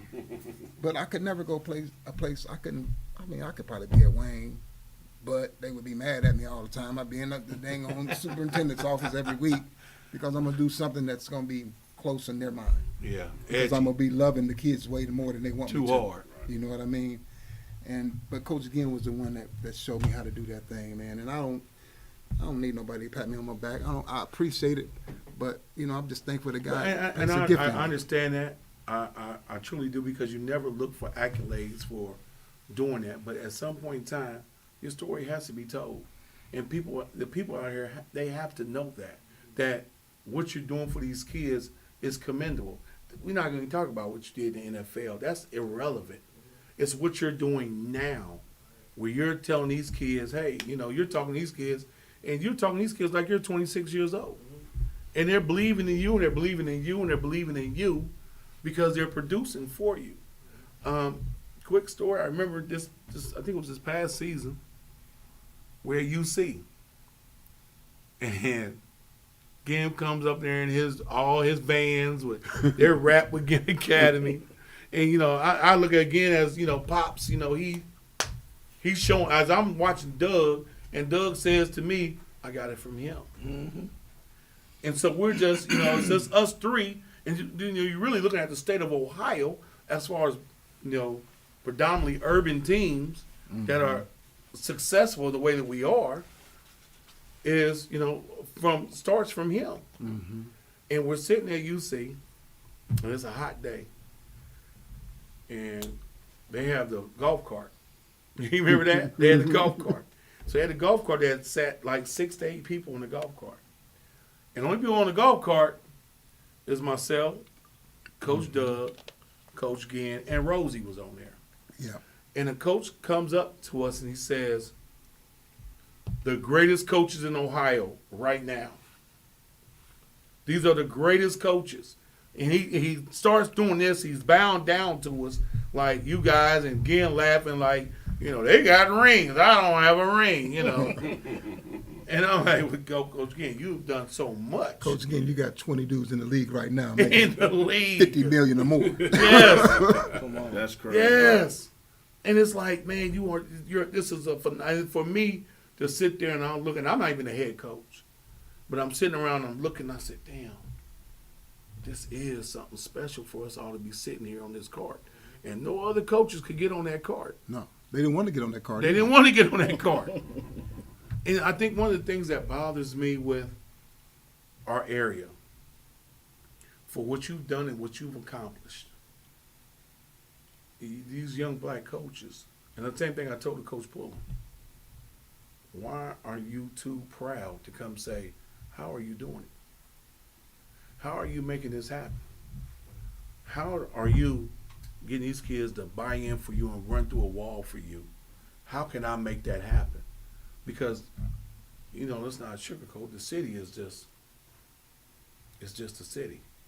You know, nobody's making no noise coming out the city like that.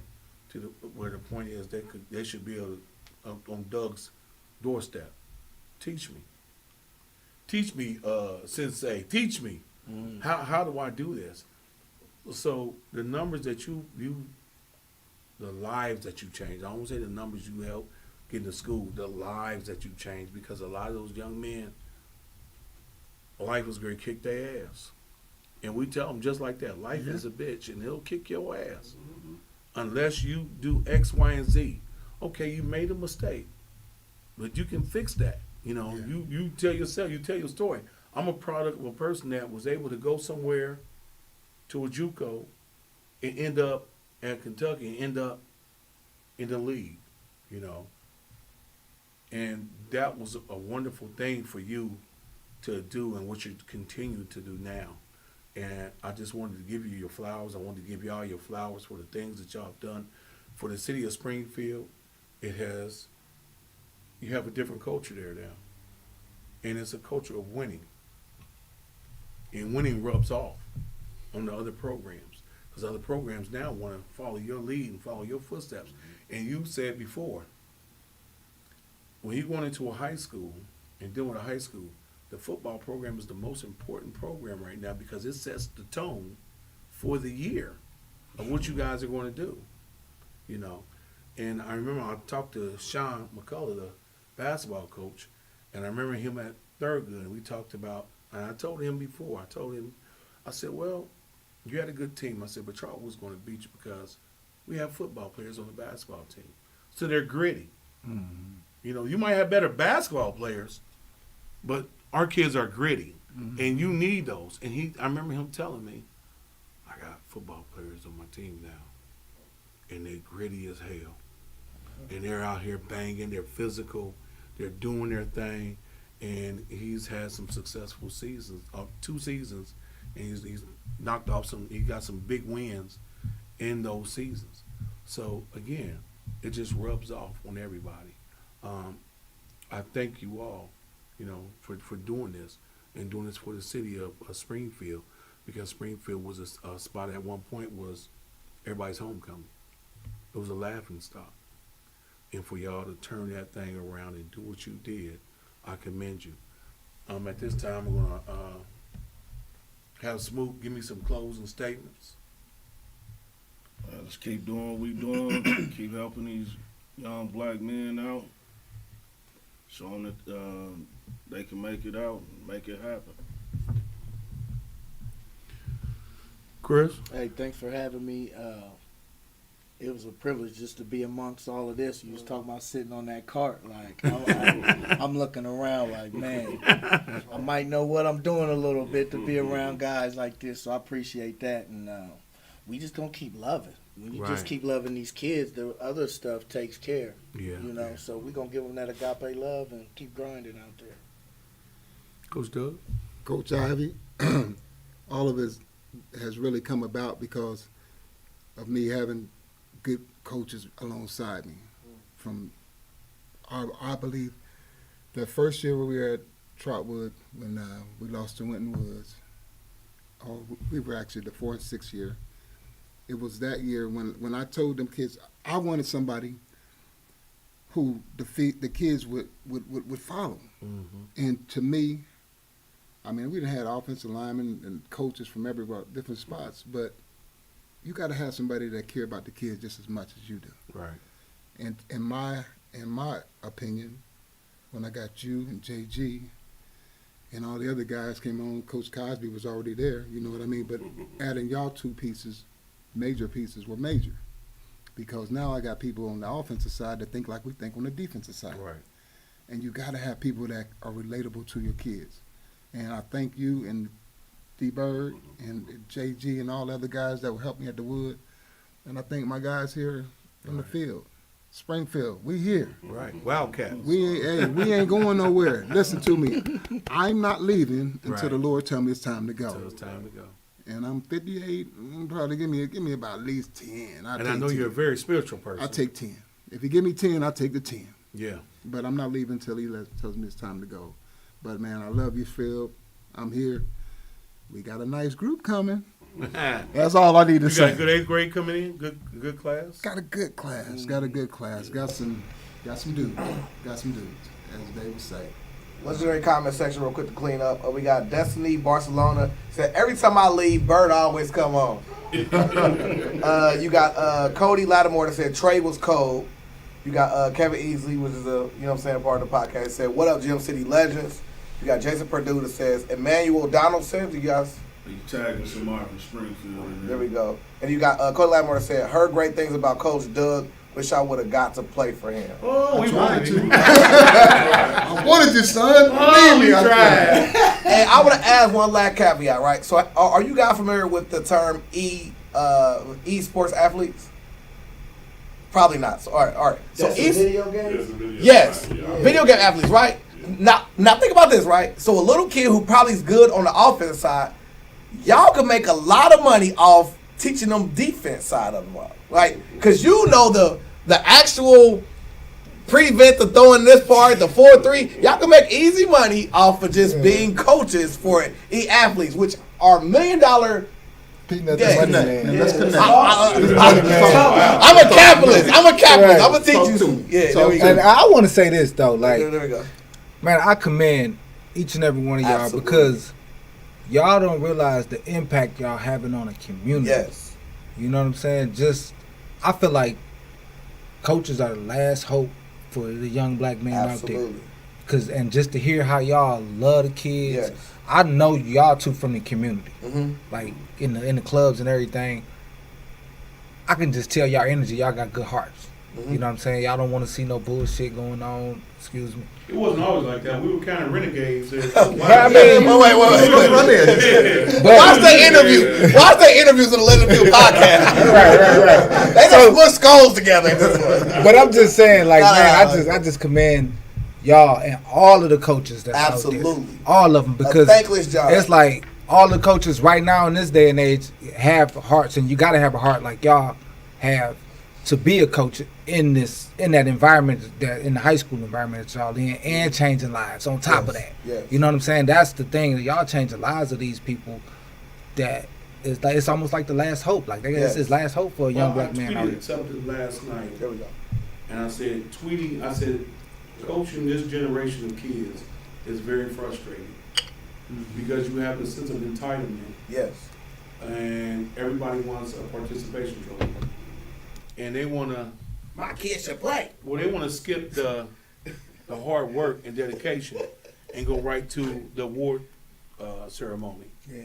They want to skip all that, and I'm like, dude, you know, I had a kid text me today and say, Coach, because we didn't have school today at Trotwood.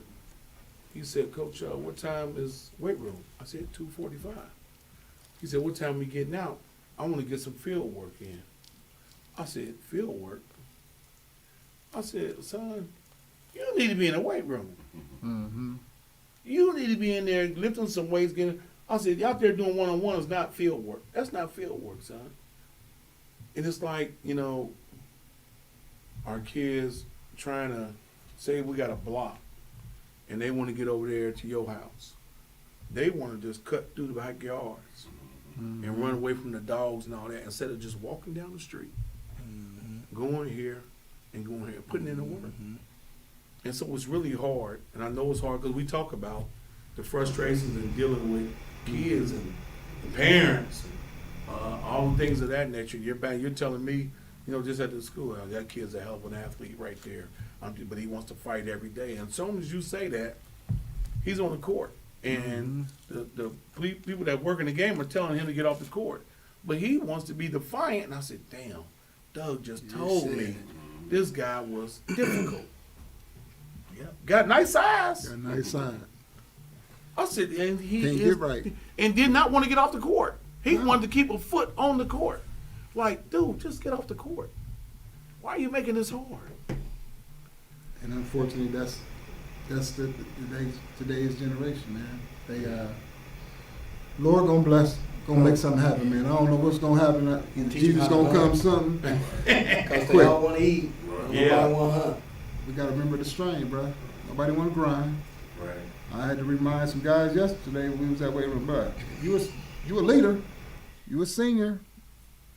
Don't get it twisted, because we're gonna have some dudes come up in this building, Right. and they may come from another building. Yeah.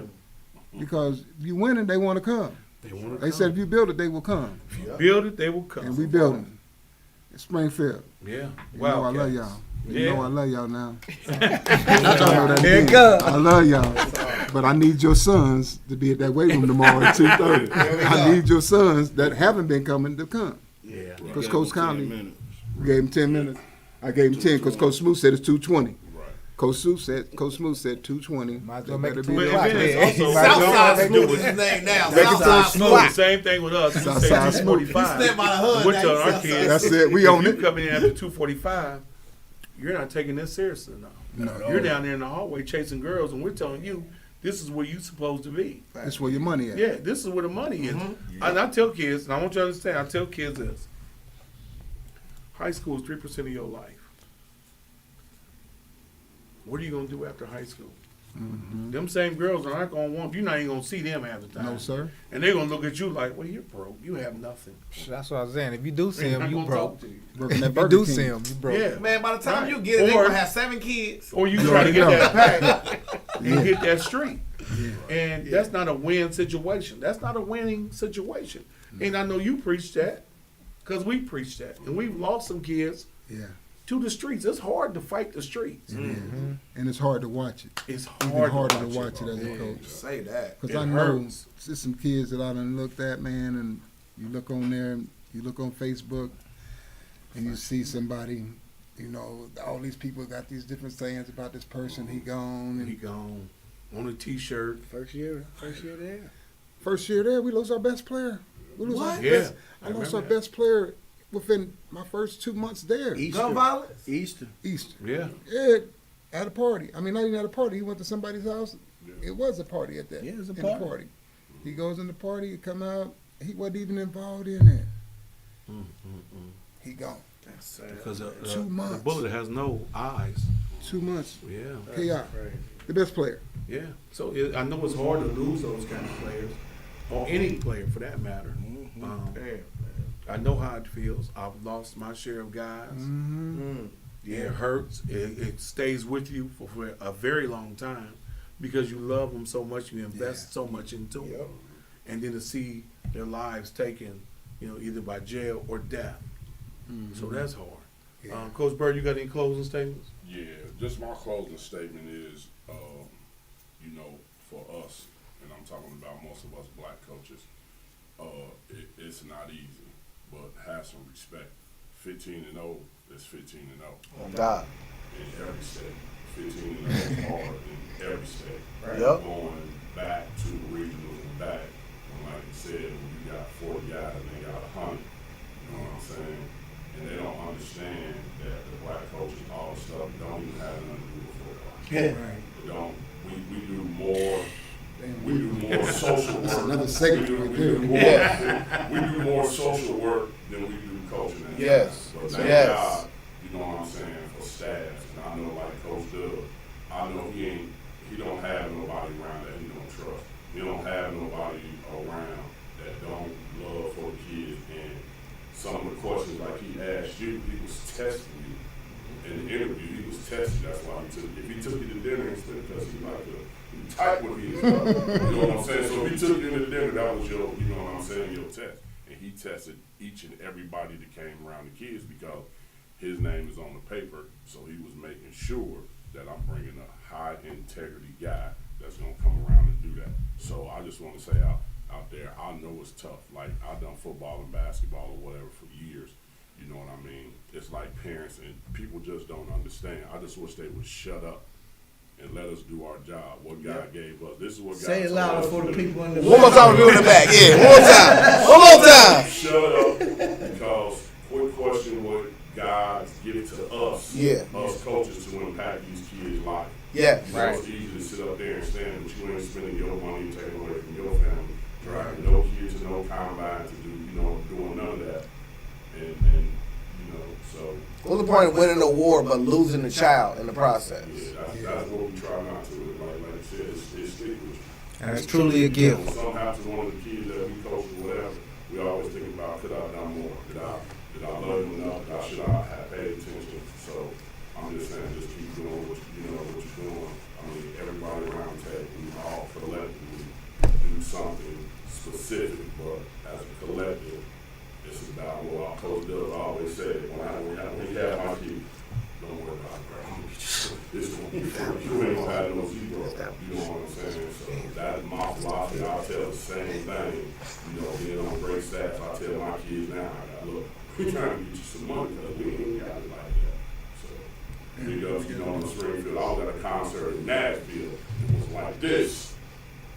When Anthony Hamilton was on, watching y'all in the semi-final game. Woo! And I don't know you, Anthony, but I know Smoot, I know Wildcat. You know what I'm saying? I know him. I'm out of the body like this. Like, I'm my guy. He told me I see but when I was a little while, he like, hey, man, calm down. So I appreciate that. And what you done for my kids. And, Well, with saying that, I want to, read off something. Trey Williams Brown, Bird. He got 8 names. He said, appreciate you, Coach Mo. That's strong coming from him, from a guy who was a very talented player. I think at one point in time, our best sophomore. And towards that, he had 3 ACL tears. He had big offers, and then all the offers went off the table because of the knee injuries. And he still ended up going to school. He went to school. I appreciate it. It was 15 Graduated from college, and he's now Trotwood's defensive coordinator. And he's ahead of his years. He's very determined to do the right thing and follow the footsteps and continue, the path that you laid down for everybody. Cody Latimer asked, Coach Doug, what advice do you give to guys new to coaching? Great question. Ooh. Great Pray. question. Pray that God give you wisdom on how to relate and deliver your message. Mm-hmm. Because it's your delivery that matters. If your delivery is bad, you can have a great message, but the delivery is off key a little bit, then they're gonna back off and they're gonna put the wall up. So just being able to relate, ask God to give you some wisdom on how to talk to him, how to relate to him. Because every kid is different. Everybody. Every kid, they don't Everybody. handle, they don't handle that well. Some kids, you gotta cope. So And you you have to did listen. that. You did that with guys. We have to listen to them. Yeah. I can't. The reason why I moved to Springfield is because I needed to know the heartbeat of the city. Mm-hmm. I want to know what's going on in my kids' life, what's really matter. Because all the other coaches that they had before, they all lived away from here. They were all living in Kettering and all these other different spots. But nobody knew what was really going on in the heart of the town. So you got to find out what's going on the south side. I'm going to go over here. I'm going to be at Evans Field waiting on them to get there. Mm-hmm. But they not going to know because I ain't going to I'll be sitting in the ride just watching. Right. So just know the heartbeat. Know the heartbeat of your town and know the heartbeat of your children. I'm going to close with this. First off, I'm going to say, besides Chris, I know Lil Smoot and I know Lil Mo. And I spoke on them earlier. Fantastic jobs as parents. Absolutely. A wonderful job as parents to get your kids where they needed to be and to get a free education. Mm-hmm. For your son to do what he did starting from his freshman year on, for your son to do what he did knowing that my dad is the coach. My dad is the head coach. He is the great Mo Douglas. Mm-hmm. And to step in those shoes and wear them well and do what you ask him to do, he's a blueprint. I always talk about blueprint to kids. I felt like Cam Burrows was a blueprint. Mike McCray Jr. was a blueprint. Your kids were blueprints too. This is how you do it. This is how you do it. You gotta. I mean, I know y'all walked around with one foot, hopping around because you had the other foot in their ass. Still got something on. Yes. Yes. I know this because I also was blessed enough, and I thank you for allowing me to coach my son. It's hard. And I thank you for that because you let me coach him hard. And I did. You allowed Coach Bryd to be out there to coach his son. And we coached him hard. Your sons, that's plural. Yes, sir. No daddy ball with y'all. No. They called hell. They called hell. So, Off of what you said, it takes a village. Yes, it does. And you can't be afraid to learn off of somebody else. right. It's like how you said it sounds a blueprint. I learned off of what he did with his son Right. in order to put my son in the right position. Right. And I'm writing them down for mine. It's about to There come we up go. live. And how old is yours? About to be Yeah. yeah. About He about to be. He a good Yeah. coach. He already Yeah, he Gotta know your people, baby. he's coming in. That's awesome. That's awesome for you guys to be able to coach your sons and the place where you want to be. Been doing letters for Smoot since what? How old was it? About 4 or 5? Yeah. Smoot gonna have you out there doing some work now. Oh yeah. And he gonna talk real slow. Southside Smoot. Southside Smoot. Southside Smoot. We're gonna use that, bro. We gonna copyright that one. Matter of fact, get one of them hoodies. Get one of them hoodies going. Yeah, Right they're gonna have a scout go in. What number you say he was wearing? Outside Did a Smoot. pre-scout early. What number you wearing? And Smoot's a hard worker. So I watch you guys. I watch you in the 7-on-7s. I watch what y'all do, And I just want to tell you guys, thank you. You're doing a phenomenal job for your city, for your school, for your kids, and other people's kids. You love them like they're your own. And that's what I learned from you. So I thank you all for coming on. I want you, all the viewers, to understand, with God, you can do anything. Yes, sir. God saved a wretch like me. No, I'm a little worse than you. God saved me. God, Let the church say amen together, y'all. I'm just saying. Amen. I just want you to understand, I give all praise to God Yeah. for where I am today, because I'm not supposed to be here. Mm-hmm. You know, God, and my thing is, this is nothing where I'm getting any money from. This is something where I just want to give flowers to people that I see and I look to. Yes. You know, and for me, this is an awesome thing to do, and I'm learning things. Even though I knew Doug, I learned some things from Doug tonight. And I hope you learn some. If some of you coaches out there, you young black coaches that are coaching, Yep. don't be ashamed to go to Coach Doug and say, how? Yep. How I'm you good do with it? you. I'm with you. Yeah. I'm with you. You know, I root made for a y'all, statement a couple weeks ago to Coach Pullen. As Coach JG and myself, we went up to talk at a coaching seminar, and we got more love from the Cleveland coaches, black coaches, than we do from our own coaches in the area. That's 'Cause crazy. they're asking, how did Same. y'all do it with 29 kids? Yeah. How did y'all do this? You know, what did y'all do to get them motivated to get to that state and win the state? Because, you know, I tell you, Mansfield was bigger than us, faster than us, and stronger than us. But our will to fight through persevered through all of that. And then the experience kicked in, and that's what won us the game. So like I said, you need a little luck, and you need some blessings from God. And I don't pray for God for wins. We never have. Right. We just thank God for, you know, kids coming out injury free. You know, Around competition. yes, to compete. So again, you know, I give all praises to God. I thank God for Doug, because Doug taught me a lot, even with putting God in the equation with sports. With Coach Clark coming in and giving him and Coach Shaq doing doing their doing. Our power. Underrated guys. Underrated. Coach Clark, I know you don't do this, but I know Shaq does. Yeah. AAAC, baby. I love you, Yeah. bro. Appreciate y'all, man. Yeah, and it's and they only work with 2 schools like that. Yeah. That's it. That's it. And I told the kids, Coach Clark, if you don't know, Coach Clark is a white man who doesn't have a cell phone. He's an older gentleman. Got a coolie high hat. He got one. Yeah. on. He's got a cell phone. You got a cell phone now. He doesn't know how to use You it. got the best hats now. Shoes Oh, and match. shoe game is Shoes off. and match. Oh, shoot. Oh, Dapper. Oh, he's Oh, cold. oh, Now he's in his 70s. Oh, I man. like him already, man. And Brownie cookies. his shoe game is ridiculous. I wrote He the gonna wall come with them for him. cookies after the game.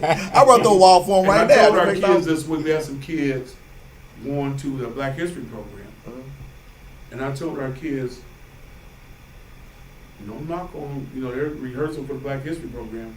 I said, Coach Clark's giving me more knowledge on Black history Man. than what you're learning in there. Oh, God. He's Every dropping Thursday. Black history facts. Kids just learned about W.E. Du Bois. And he's doing this at Charleston and at Springfield. He comes, he prays with the kids. He talks about scripture through the eye of sports. And he brought that to the table. But I didn't know Coach Clark until then. And he's a great guy to have, you know, on your staff. He's a great guy to be there for you. And so, again, I thank you. I thank God for you. Yep. I thank God for blessing you to me. You know, that's a blessing. You know, and I think as men, if we don't see the shining light to say, you know, be humble. But you know what? As you say that, I thank you for being receptive. Because I think and what you're saying about the young guys, the reason why they can't come is because their pride is in the way right now. Right. And the Bible talks about pride comes before a fall. Yep. And so they have to go out there and get their head busted to the white league because they don't want to humble themselves. Right. And that was what happened in my first 2 years at Springfield. God said, I can't let you go over there and win and go and do that stuff right now because then you're going to think it's you. Yeah, you got to build it. The reason why I walk around that field is because I'm trying to get myself in alignment with him, so he can be able to be exalted. He said, if I be exalted, then will I draw all men unto me. Yeah. So if you humble, gotta humble yourself. Gotta humble yourself. 2-8, 3-7. We just went to 4 straight state championships. Right. You feel me? Yeah. That's God. That's God. Because you are so you praise God First you know game, so you much understand. and you're not ashamed to praise God. Even though I want everybody to understand. I get an email from Coach Doug every morning. A message. Finish it. A scripture. A prayer. On Facebook, it's the same thing every morning. Now, if everybody's not reading it, they may not read it, they might not get it, but you might be getting 2 or 3, 4 or 5 that's receiving that. I'm one of those guys that's receiving that, that's reading that. We're gonna drop that. Yeah. The seed is gonna fall. Yeah. It's not to me to decide where it fall at. Some gonna be on stony, some gonna be on good ground. My job is just to drop the seed. He the one that got to water it. That's hard. We got to be in a position where I can't be afraid of allowing my own lack and my own weaknesses to be afraid to put that out there to somebody. Right, Because now right. I'm showing my weakness by letting people see the side. Yeah. And I never, if you ever noticed, though, I didn't do that before. And now, you know, you see me posting, I'm thankful for God's grace and His mercy. That's all we got. I thank you for every that. day. Because God gonna send you through some things it's gonna make you say thank you. Yeah. And I say thank you. I say thank you for putting you in my life to the where it was and is that, you know, I'm looking forward when we go to camps, I'm like, you know, I know Doug gonna be here with some guys, so we gonna see I can sit and chop it up with Doug. Yeah. And Doug's gonna introduce me. If I don't know a coach, he's gonna say, hey, this is Coach Ivy over at Trotwood. He got a couple of guys. And when they come to me, I'm gonna say the same thing. Hey, you got a couple of guys over there. You know, I say, you know, and Brown, you know, I'm telling Ohio State, like, oh, okay, y'all making a mistake. Don't keep Here's slipping. a joystick. It's okay. That's Devin He might Hester. not be 5'10" or 6 foot, but I tell you what, he is a playmaker. He's a playmaker. And you got one. The sad thing is, he got him coming back. Woo! We're gonna have to double him up. And he got thick then. So, you know, the That last cabinet name is was full. legendary to begin with. The cabinet is full over there. And I want us to continue to keep going, Coach Doug and Trotwood, and keep pushing each other to be better. And 2 more comments before we leave out of here. We got Greg Moore, Mo Doug, the GOAT. Man. From Greg Moore. You got Joe K.O. Brown says, thankful to have had them as my coaches. Jock Brown. Jock. Jock Vaughn, baby. Jock Jock Vaughn. Vaun. That's one of them big dudes Coach Ivy was talking about this summer. Are you gonna make your announcement before we end? We got. What's that announcement is that? That Coach K about to open up Spunkies again. Coach K about to open up Spunkies and the Broster Hut at the I wish I could. The money would be great. Inflation better not affect the fact I'm getting butter wet. You better, I swear to God. You already know the butter with Yes, Oh, that money was crazy, Yes, man. sir. They thought I was living. I thought I was a dope man. The money I was making. Me and Darren were making money as Spunkies. But it's tore down now, so it's not there. That was a good call, It's baby. not there. BA, It is be on not the there. lookout. Be on the lookout. No, them days. Spunky Tunes. Spunky Tunes. Open the foul club up. Right one. There we go.